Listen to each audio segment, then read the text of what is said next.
پوچھتے ہیں کہ بھائی آپ چاہ کیا رہے 15 ہیں؟ دسمبر تک کیا بس ایسے ہی موسم رہے گا؟ تو پھر یہ ہے کہ ابرار صاحب بھی اپنے گانے کو اپڈیٹ کر لیں، پھر جنوری تک لے جائیں میرے خیال میں. کراچی ورژن نکال دیں ابرار کراچی صاحب. ورژن. ہاں تو باقی سوکھا سوکھا سا یہ دسمبر ہے، سوکھی سوکھی سی تنہائی ہے.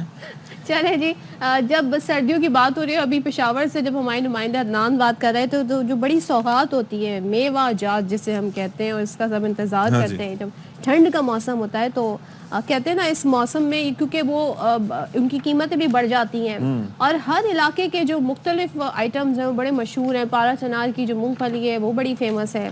اب کیا ہو رہا ہے جی، حافظ آباد میں بھی ہم دیکھ رہے ہیں کہ جو مارکیٹس ہیں، جو سٹالز ہیں، جو دکانیں ہیں، ٹھیلے ہیں، وہاں پر بھی ابھی خشک میوہ جات جو ہے وہ ہمیں جگہ جگہ نظر آ رہے ہیں. تو ہمارے نمائندے بابر اعجاز اس حوالے سے مزید بتا رہے ہیں. خشک میوہ جات انسانی صحت کے لیے انتہائی اہمیت کے حامل ہیں. بہت سے لوگ ڈرائی فروٹ کھانے کے لیے سردیوں کا انتظار کرتے ہیں. امسال موسم سرما میں کافی تاخیر ہوئی ہے، لیکن خشک میوہ جات کی دکانیں سج گئی ہیں. ڈرائی فروٹ کے ہول سیل ڈیلر نے بتایا اس سال ڈرائی فروٹ نسبتاً مہنگا ہے. گزشتہ سال کی نسبت اس سال ڈرائی فروٹ بہت مہنگا ہے. ڈرائی فروٹ کا نیا اسٹاک منگوا لیا تاکہ سردیاں شروع ہوتے ہی لوگ ڈرائی فروٹ سے لطف اندوز ہو سکیں. کسٹمر کا کہنا ہے کہ ڈرائی فروٹ کی سجی دکانیں دیکھ کر بچے ڈرائی فروٹ کھانے کی ضد کرتے ہیں. بچوں کی ضد کے لیے یہاں آیا ہوں تو مہنگائی بہت زیادہ ہے، ڈرائی فروٹ بہت زیادہ مہنگا ہے، تو بچوں کی ضد پوری کرنے کے لیے اب لے کے جا رہا ہوں. عمر بچپن کی ہو یا 55 کی، خشک میوہ جات سردیوں میں سب کی پسند ہیں. بابر اعجاز، ANN نیوز، حافظ آباد. چلیں جی، اب کھائیں جو افورڈ کر سکتے ہیں. اب کیا کر سکتے ہیں، ہم کہہ ہی سکتے ہیں بس. چلیں، موسم تو آپ کے پاس ایک بہانہ ہے نا، اگر افورڈ کوئی نہیں کر سکتے. گرمی بہت ہو رہی ہے تو وی کین ناٹ ہم بس ایسے ہی ہے. تو اب جو ہے وہ ایک اور چیز ہے جس کی افورڈیبلٹی پر بات ہو رہی ہے، وہ ہے حج. اور آپ کو پتہ ہے کہ پاکستان میں رہتے ہوئے ہر چیز کے اخراجات بڑھ گئے. اب جو تفصیلات منظر عام پر آئی ہیں حج پالیسی کے لیے، اس میں یہ ہے کہ اخراجات 11.5 لاکھ سے 12.5 لاکھ روپے کے درمیان ہوں گے. ہاں، قربانی کے 55,000 روپے علیحدہ دینے ہوں گے. اور اس سال 1,79,210 عازمین حج کی سعادت حاصل کر پائیں گے. اور پھر یہ ہے کہ ایک انہوں نے فیور دیا ہے، وہ یہ ہے کہ اقساط میں حج کے پیسے جمع کرانے کی اجازت ہوگی. اور درخواست کے ساتھ 2 لاکھ، قرآن اندازی میں نام آنے پر 14 دن میں 4 لاکھ، باقی رقم 1 سے 10 فروری تک جمع کرانی ہوگی. اچھا، ایک اور چیز ہے خواتین کے لیے کہ وہ بغیر محرم حج پر جا سکیں گی. انہیں والد یا شوہر کی جانب سے حلف نامہ جمع کرانا ہوگا. لیکن ساتھ ہی جو 12 سال سے کم عمر کے بچے ہیں ان کو اس سال حج کے سفر کی اجازت نہیں ہے. وزارت مذہبی امور نے درخواستوں کی وصولی کے لیے بینکوں کے انتخاب کے لیے خواہش مندوں سے 25 نومبر تک قوائف طلب کر لیے ہیں. اب اس کے بعد کیا ہوگا جی، جو پرائیویٹ اسکیم میں ہے، جو حج کوٹا ہے حکومتی اور پرائیویٹ اسکیم میں 50% کے تناسب سے اسے تقسیم. اتنا میٹھا ہوگا تو اس کے اخراجات کئی زیادہ ہوں گے. لیکن یہ ہے کہ قربانی کافی کمپیریٹیولی اس کا اماؤنٹ کم رکھا گیا ہے، ویسے مناسب ہے. ہاں، تو یہ تمام تر صورتحال رہے گی. چلیں اب ایک بریک لیتے ہیں، بریک کے بعد حاضر ہوں گے. جی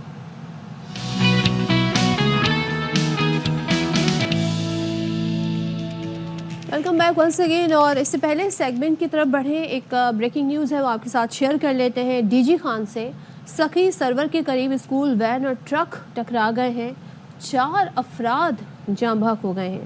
تو یاسر شیخ ہمارے ساتھ ہیں. جی یاسر شیخ، بتائیے گا اس حادثے سے متعلق اور زخمی کی حالت کیسی ہے؟ دیکھیے اشفاق، یہ افسوسناک سانحہ آپ سے کچھ دیر پہلے جو ہے ڈی جی خان کے سے قریب سخی سرور کے علاقے میں پیش آیا ہے کہ جہاں ایک نجی اسکول کی جو وین ہے وہ سامنے سے آنے والے ٹرک سے جا ٹکرائی ہے.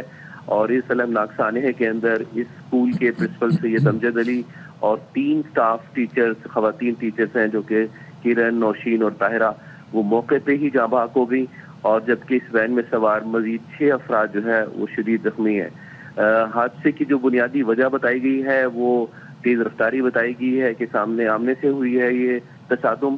اور جو زخمیوں کی حالت کے بارے میں جو اسپتال ذرائع کا کہنا ہے ان میں سے متعدد زخمیوں کی حالت تشویشناک ہے، کیونکہ آلموسٹ جو ہے جو وین ہے وہ ٹرک سے ٹکرانے کے بعد تباہ ہو گئی. لیکن یہ جو ہاسپٹل ہے جہاں منتقل کیا گیا ہے، کیا وہاں پر ٹراما کو ہینڈل کرنے کی کیپیسٹی ہے؟ ڈی جی خان ہاسپٹل جو ہے وہاں پر؟ جی اشفاق، وہاں بنیادی طور پہ ٹراما سینٹر میں ہے اور کافی اچھا فنڈ ہے، لیکن چونکہ انجریز کے اوپر ڈیپینڈ کرتا ہے، میڈیکل کنڈیشنز کے اوپر، تاہم جو بنیادی ضروریات ہیں وہ وہاں موجود ہیں. اور چلیں ٹھیک ہے یاسر شیخ، آپ نے ہمیں صورتحال سے آگاہ کیا. بہت شکریہ آپ کا. بہت اندوہناک واقعہ ہے جو پیش آیا ہے جس میں 4 ٹیچرز جاں بحق ہو گئی ہیں، اور اس حوالے سے اپڈیٹس بھی ہم آپ کے ساتھ شیئر کرتے رہیں گے. اب اپنے سیگمنٹ کی طرف بڑھتے ہیں اور بات ہم یہاں پہ کریں گے اسکول میں. اکثر و بیشتر آپ نے دیکھا ہوگا بچوں کے ساتھ بلنگ بہت ہوتی ہے، بہت زیادہ. بچوں پر آوازیں کسنا، ان کی خد و خال کہ وہ ان کی ہائٹ کیسی ہے، ان کا رنگ کیسا ہے، وہ صحت مند کتنے ہیں، اس ساری چیزوں کا مذاق بچے آپس میں اڑاتے ہیں. اور اس سے کیا ہوتا ہے، ظاہر ہے اس واقعات سے متعلق ہم دیکھتے ہیں بچہ جو ہوتا ہے جس کے ساتھ یہ وکٹم جو ہوتا ہے وہ کافی ڈسٹرب ہو جاتا ہے. اب اس ساری صورتحال کو لے کر لاہور ہائی کورٹ میں سماعت ہوئی، یعنی کہ معاملہ اب سوچیں عدالت تک پہنچ گیا. عدالت نے اسکولوں میں بچوں سے جو یہ جو ہراسانی کے واقعات ہیں یا سوشل میڈیا پر جو ان کی ٹرولنگ ہوتی ہے، چھوٹے بچوں کی بھی ٹرولنگ ہو رہی ہے یا جو ان کے ساتھ بلنگ ہوتی ہے، کہ محکمہ تعلیم قوانین بنائے، اس کی ہدایت کی گئی ہے. اور پوچھا ہے جی حکومت سے کہ کیا آپ نہیں چاہتے کہ بچوں کے ساتھ ایسے واقعات نہ ہو، تو کچھ قوانین اس حوالے سے بنائے جائیں. تو چلیں جی اس پر بات کر لیتے ہیں. ہمارے ساتھ موجود ہیں کس طریقے یہ ممکن ہے. چائلڈ سائیکالوجسٹ ربیہ فاروقی ہمارے ساتھ اسٹوڈیوز میں موجود ہیں. Rabia, thank you so much for joining us. یہ بتائیے کہ یہ اس کے اندر جو المیہ ہے وہ یہ ہے کہ جو بلی کرنے والے ہیں وہ بھی بچے بسا اوقات، اور جو ہونے والے ہیں وہ بھی. اور ایسا نہیں ہوتا کہ یہ سلسلہ یہیں تک محدود رہے. جو بلی کر رہے ہوتے ہیں وہ بھی بڑے ہو کے آفیسز وغیرہ میں جا کے بھی ان کا بیہیویئر یہی ہوتا ہے، وہ آفس بلی بن جاتے ہیں یا زندگی کے ہر شعبے میں. اور جو بلی ہو رہے ہوتے ہیں ان کی شخصیت پر لانگ ٹرم ایفیکٹس اس کے ہوتے ہیں. کیا کیا جائے اسٹارٹ میں؟ اچھا دیکھیے، سب سے پہلے تو اسٹارٹ میں ہمیں دیکھنا یہ ہے، ہم نے کہا بچپن سے یہ بیہیویئر ہے جو ایک طرح سے شروع ہو جاتا ہے. ٹھیک ہے، اب بچوں کی انٹریکشن کس کس انوائرمنٹ میں ہوتی ہے، یہی وہ پوائنٹس ہیں جہاں پہ آپ کوئی انٹرونشن اپلائی کر سکتے ہیں. گھر ہوتے ہیں، مینلی اسکولز ہوتے ہیں. ٹھیک ہے، اب جب ہم بات کر رہے ہیں گورنمنٹ کی یا پالیسی لیول کی، تو وہ زیادہ آسان ہے کہ جی جہاں پہ زیادہ بچے جمع ہو رہے ہیں آپ وہاں وہ انٹرونشن اپلائی کر سکتے ہیں. مین پوائنٹ آف انٹرونشن بن جاتے ہیں آپ کے اسکولس. ٹھیک ہے، کیونکہ اسکول میں ہر طرح کا بچہ آ رہا ہے اور اسکول میں ہی یہ بیہیویئر زیادہ دیکھنے میں بھی آ رہا ہے. لیکن وہ گھر سے سیکھ کر آ رہے ہیں، گھر سے تو سیکھ کر آ رہے ہیں. جب گھر میں آپ کو گھر میں رنگ کا مذاق اڑایا جائے گا، کسی کے موٹاپے کا مذاق نارملائز کیا جائے گا یا اس کو نارملائز کیا جائے گا، تو وہ بچہ وہی سیکھ کے اسے آگے اپلائی کرے گا، اس کو آگے اپلائی کرے گا. لیکن دیکھیے یہ نا کہ گھر گھر جا کے دروازہ بجا کے آپ نہیں سکھا سکتے. آپ کے ہاتھ میں اگر وہ بچے آ رہے ہیں تو بڑے اچھے سوشل ایموشنل لرننگ پروگرامز ہوتے ہیں جو کہ ڈیولپ کنٹریز میں بہت ڈیولپ بھی ہیں. آپ اسکولز میں ان پروگرامز کو امپلیمنٹ کر سکتے ہیں. ٹھیک ہے، اب کیونکہ اویئرنیس بھی آ رہی ہے سائیکولوجیکل سوشل لرننگ کے حوالے سے، تو سلیبس سے تھوڑا سا ہٹ کے کچھ ایسی چیزیں بھی اسکولز میں کی جائیں. ٹھیک ہے، اور یہ پروگرامز اسپیشلی ان بچوں کے لیے ہوتے ہیں جو بلی کر رہے ہوتے ہیں، کہ آپ ان کے انٹرپرسنل اسکلس پہ بھی کام کریں، آپ ان کے جو ہے ایموشنل ریگولیشن پہ بھی کام کریں، ان کو ایمپتھی سکھائیں، ان کو یہ سکھایا جائے کہ جس کو وہ بلی کر رہے ہیں اس پہ کیا اثر ہو رہا ہے. بکس کے ذریعے وہی رٹو سبق سکھائے جاتے ہیں جس کا امپیکٹ نہیں ہوتا کیونکہ بار بار پڑھائے جاتے ہیں. ایک اور چیز بھی ہے صدف نے ایک تو چیز کہی کہ گھر سے سیکھ کے آ رہا ہے، والدین کے بیہیویئر کا بھی اس پہ امپیکٹ ہوتا ہے. دوسرا یہ ہے کہ وہ بچے بھی ہوتے ہیں جو کہ وہاں پر آ کے کسی بلی کو دیکھتے ہوئے اس کا حصہ بن جاتے ہیں، اس کے گروپ کا حصہ بن جاتے ہیں، کیونکہ وہ اس کے اندر شیلٹر محسوس کرتے ہیں کہ میں اس کے ساتھ لگ جاؤں محفوظ رہوں گا، تو میں محفوظ رہوں گا، یہ میں ٹارگٹ نہیں بنوں گا.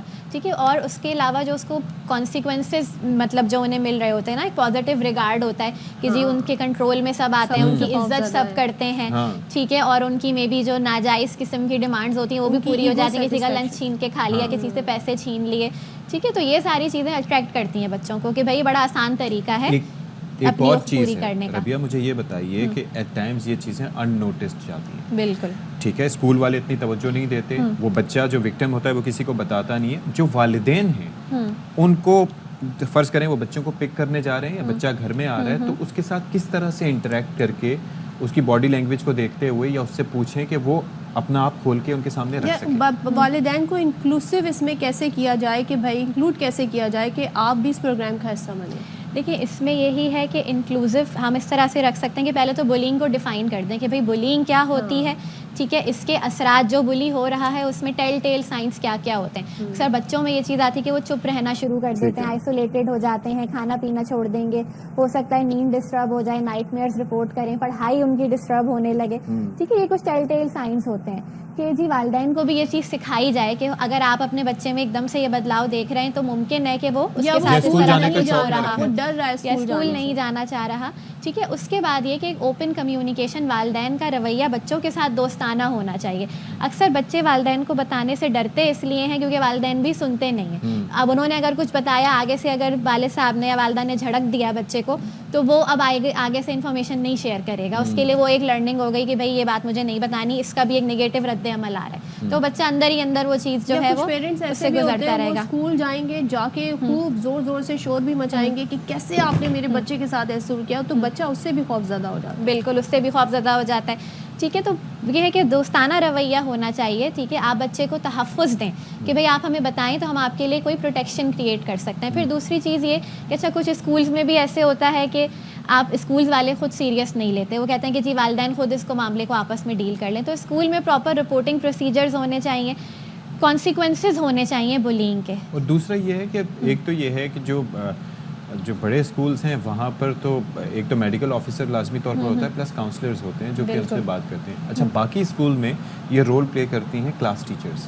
یہ کتنا امپورٹنٹ ہے کہ وہ انگیج کریں, اور خاص طور پر نمبر آف اسٹوڈنٹس اتنے نہ ہوں کہ ہر کسی سے بات کرنا آسان بھی. And I want to add, آپ نے کہا کانسیکوینسز ہونے چاہیے, وہ کیا ہونے چاہیے؟ اچھا دیکھیں, کانسیکوینسز کا مطلب یہ ہے, میں یہاں سے شروع کرتی ہوں پہلے, کہ اگر لیٹ سے بلینگ کو جب ڈیفائن کر دیا تو بھائی اگر کوئی بچہ بلی کرتا ہوا پایا گیا ہے تو اس کی یہ سزا ہوگی. ٹھیک ہے, اور پھر وہ سزا امپلیمنٹ ہونی چاہیے. جب آپ سزائیں بنا دیں اور ان کو امپلیمنٹ نہ کریں تو اس سے وہ بیہیویئر اور زیادہ جو ہے نا وہ بڑھ جاتا ہے. یہ تو مجموعی بیہیویئر ہے ہماری قوم کا جو ہے, کہ اکاؤنٹیبلٹی نہیں ہوتی تو جی پھر اس کے بعد لوگ بہت دھڑلے سے بے خوف ہو کے وہ چیزیں کر رہے ہوتے ہیں, کیونکہ اس کو اپنی اس حرکت کی وجہ سے وہ جو کرنا چاہ رہا ہے آسانی سے مل رہا ہے, اور جو سزا ہے وہ امپلیمنٹ نہیں کی جا رہی, تو کوئی نیگیٹو کانسیکوینسز فیس ہی نہیں کرنے پڑ رہے. تو ایک تو یہ چیز ہے. دوسری چیز جو آپ نے بات کی کہ جی ٹیچرز رول پلے کرتی ہیں جہاں پہ کاؤنسلرز نہیں ہوتے. اچھا, ہمارے یہاں المیہ یہ ہے کہ سلیبس اور یہ سب اتنا زیادہ ہوتا ہے کہ ٹیچرز بھی فوکس نہیں کر پاتے. چلڈرن ٹو مطلب اسٹوڈنٹ ٹو ٹیچر ریشو بہت زیادہ ہوتا ہے. ایک ٹیچر کی اس میں مطلب ایک کلاس میں 30-40 اسٹوڈنٹس ہیں, ہر کسی کے ساتھ نہیں انگیج ہو سکتے. تو اب یہ بھی کام جو ہے یہ پالیسی میکنگ کا ہو جاتا ہے کہ جی آپ کے کلاس رومز جو ہیں وہ ایڈیکویٹ نمبر آف اسٹوڈنٹس ہوں. ٹھیک ہے, ٹیچرز جو ہیں وہ بھی ویل اکوپڈ ہوں, ان کو بھی سکھایا جائے, ویل ٹرینڈ ہوں, ان کو سکھایا جائے کہ بھئی آپ نے بلیز کو کیسے آئیڈینٹیفائی کرنا ہے. ٹھیک ہے, بلینگ جو بچے ہو رہے ہیں ان کے کیا کیا بیہیویئرز ہو سکتے ہیں, آپ انٹروین کر کے ڈائریکٹلی کیا کر سکتے ہیں. پھر ٹیچرز کے ہاتھ میں کچھ کنٹرول بھی ہونا چاہیے. اکثر ایسے بھی ہوتا ہے کہ ٹیچر نے کلاس میں شاید کوئی سزا دے دی, لیکن پھر بچے کے پیرنٹس جو ہیں وہ پرنسپل کے پاس پہنچ گئے اور پھر وہ ٹیچر پہ ہی جو ہے وہ بات آ گئی کہ جی آپ کو یہ نہیں کرنا چاہیے تھا, آپ کو یہ نہیں کرنا چاہیے تھا. تو یہ سارا پالیسی میکنگ کا کام ہے کہ پالیسی میکنگ میں پھر سارے لوگ انوالو ہوں, اسٹاف بھی اور پیرنٹس. اور there should be a different approach. وہ بچہ جو بلی کر رہا ہے دوسروں کو, اس کے پیرنٹس سے کیا گفتگو ہونی چاہیے, اور جو بچہ وکٹم ہے اس کے پیرنٹس سے کیا گفتگو ہونی چاہیے. سو بڑا آپ نے صحیح کہا, جتنی ڈسکشن ہوگی, جتنی اس پہ بات ہوگی, کیونکہ بچہ جو بلی کر رہا ہے وہ بھی بچہ ہے, جو وکٹم ہے وہ بھی بچہ ہے, ان کو سکھانے کی ضرورت ہے. Thank you so much Rabia, thank you so much. چلیں جی ایک بریک لیتے ہیں جی, بریک کے بعد حاضر ہوں گے. اسٹے ود اس.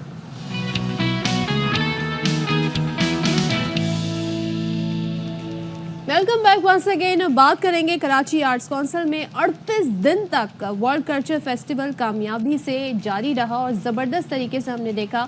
اس میں تمام تر ایونٹس ہوئے اور 40 سے زیادہ ملکوں کے آرٹسٹ اور وفود نے شرکت کی, اور پاکستان بھر سے نوجوان ٹیلنٹ کو اپنے فن کے جوہر دکھانے کے بھی مواقع ملے. ساتھ میں ہمارا بھی انٹریکشن رہا بہت سارے ایسے آرٹسٹ سے جو دیگر ممالک سے آئے ہوئے تھے, اور جس طریقے سے وہ کتنے خوش تھے, اور جس طریقے سے انہوں نے پاکستان کی تعریف کی, یہاں کے لوگوں کی تعریف کی, یہاں کے جو میزبان رہے ان کی تعریف کی, اور خاص طور پہ جو کھانے ہیں ہمارے اس کی تو انہوں نے کیا ہی تعریف کی. اور اردو بہت, میں تو اس پہ حیران تھی کہ بہت سارے ایسے آرٹسٹ جو اردو سے واقف بھی نہیں تھے, they were trying to speak in بھائی یہ جو سافٹ پاور ہوتی ہے اسی کو کہا جاتا ہے, پھر کنیکٹیوٹی اسی سے بڑھتی ہے. پھر یہ لوگ پاکستان کے بارے میں جا کے جس طریقے کا طرز عمل ان کے ساتھ رہا اس بارے میں بات کرتے ہیں, پھر مزید لوگ پاکستان کی جانب مائل ہوتے ہیں. تو اس پر بات کر لیتے ہیں. آرٹس کونسل کے صدر احمد شاہ صاحب ہمارے ساتھ اسٹوڈیوز میں موجود ہیں.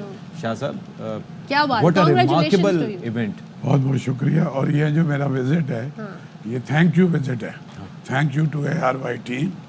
اس لیے ورنہ خاصا دور ہے ہمارا آفس. نہیں, میں خاص طور پہ آیا ہوں, اور آپ کے جو ایگزیکٹو پروڈیوسر ہیں انہوں نے مجھے شکوہ بھی کیا تھا کہ آپ پڑوس میں جا کے چینلوں پہ بیٹھ جاتے ہیں, اور روز ARY نے کم از کم 3 رپورٹیں چلائی ہیں, اور جتنا کمپریہنسولی کور کیا اور پوری دنیا تک پہنچایا ہے. So I am thank you to Salman Iqbal, Hammad Yousuf, all of your team and everybody. کیونکہ دیکھیں بات یہ ہے کہ 77 سال میں پاکستان میں ایسا کوئی ایونٹ نہیں ہوا. یہ نہ فارن آفس نے کیا, نہ کلچر منسٹری نے کیا, نہ ٹی ڈیپ نے کیا. ایک NGO ہے برادارہ, نان گورنمنٹل آرگنائزیشن ہے, لیکن میں صرف پاکستان کے لیے اور اس کے جھنڈے کے لیے کام کرتا ہوں. تو میں پچھلے سال امریکہ میں بھی 3 کانفرنسیں کر کے آیا تھا, پاکستان کانفرنسز, لاس اینجلس میں, شکاگو میں اور ہیوسٹن میں. تو جتنی خراب ہماری امیج ہمارے دشمنوں نے پورٹرے کی ہوئی ہے, وہ میں نے دیکھا کہ اس کے لیے بہت زیادہ ضروری ہے کہ ہم انٹرنیشنلی اپنی امیج کو, اور جیسے ابھی آپ نے کہا اشفاق کے سافٹ پاور جو ہماری ہے وہ کلچر ہے.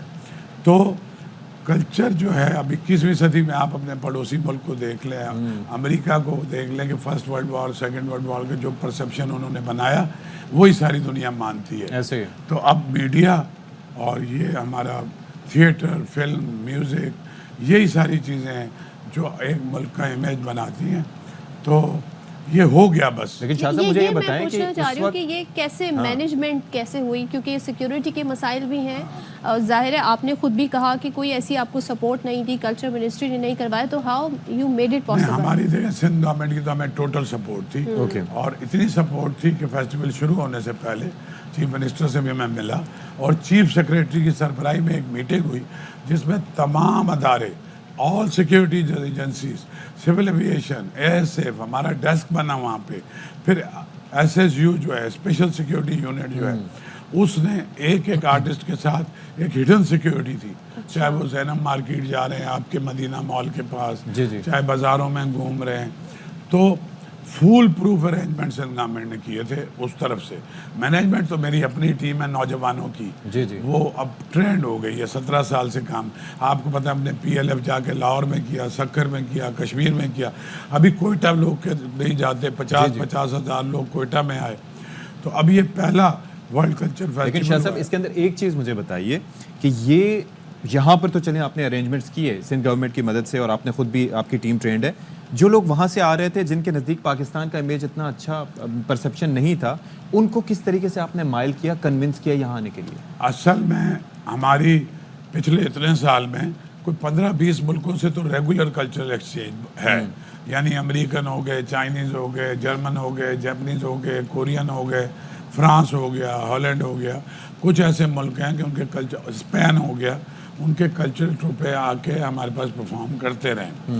اور باقی لیکن اس دفعہ جو ایک خاص چیز جو آپ اپریشیٹ کریں گے, میں نے یہ فیصلہ کیا تھا کہ کسی ایک چمڑی کے لوگوں کو نہیں بلاؤں گا, دنیا کے ہر بر اعظم سے بلاؤں گا. تو مڈل ایسٹ سے آپ دیکھیں فلسطین کا گروپ آیا, عراق آیا, ایران آیا, موراکو آیا, UAE آیا اور قطر آیا.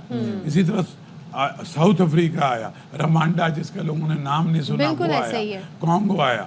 یہ سب تو تھے ہی, فرانس اور اٹلی اور جاپان اور کوریا اور ترقی یافتہ ممالک تو تھے ہی, ان کے پاس پیسے بھی ہیں. اس کے علاوہ میکسیکو آیا, مالٹا آیا, کوسوو, ہنگری, نیپال. تو یہ ایک ڈائیورسٹی تھی اس کے اندر. لیکن آپ نے اتنا سٹینڈرڈ ہائی کر دیا ہے, اتنی امیدیں ہماری آپ نے بڑھا دی ہیں کہ واٹ از نیکسٹ ناؤ, اب نیکسٹ کیا کرنا ہے؟ نیکسٹ ابھی آئے 44 ملک, اگلے سال 100 ملک آئیں گے انشاءاللہ. اور یہ جو آپ لوگوں کے پاس گیسٹ آتے رہے, مختلف چینل پہ جاتے رہے, جاتے ہوئے سب رو رہے تھے. اور اگلے دن سے انہوں نے جو میری ٹیم کو, جو میرے ہاسپٹیلٹی کے بچے تھے, اتنے لمبے لمبے ایموشنل ای میل لکھے, اور وہ دوسرے ملکوں سے ہمیں کنیکٹ کر رہے ہیں کیونکہ وہ دنیا بھر کے فیسٹیولز میں جاتے ہیں. تو اب وہ کہہ رہے ہیں کہ اس کو بھی, اینڈ ایوری بڈی 44 کے جس دن چائنا کا دھماکہ ہوا ہے اس دن میرے 20 ڈیلیگیٹ ایئرپورٹ پہ تھے, اور ہم نے بہت خاموشی سے ٹرمینل 1 سے جا کے واکنگ ٹریک سے ان کو نکال کے لائے وداؤٹ کریٹنگ اینی پینک. اور سب سے بڑی اچیومنٹ کیا ہے پاکستان کی, جو ہے تو میری لیکن میں پاکستان ہوں, تو وہ یہ ہے کہ اس دھماکے کے بعد پاکستانی میڈیا میں تو ایک اسپیسیفک دھماکہ تھا, انڈین میڈیا نے اس کو بہت زیادہ اٹھایا. جی ظاہر ہے. لیکن اس کے باوجود ایک آرٹسٹ یا ایک گروپ نے بیک آؤٹ نہیں کیا. یہ بڑی اچیومنٹ ہے شاہ صاحب. تو we hope for the best, انشاءاللہ آگے بھی آپ اسی طریقے سے بڑے ایونٹس کرتے رہیں. آپ نے کہا 100 ملک, تو مجھے پوری امید ہے کہ ایسا ہوگا بھی, اور ظاہر ہے کہ پاکستان کا مثبت امیج اسی طریقے سے جا سکتے ہیں. اچھا, کچھ 8 تاریخ سے بھی شروع ہو رہا ہے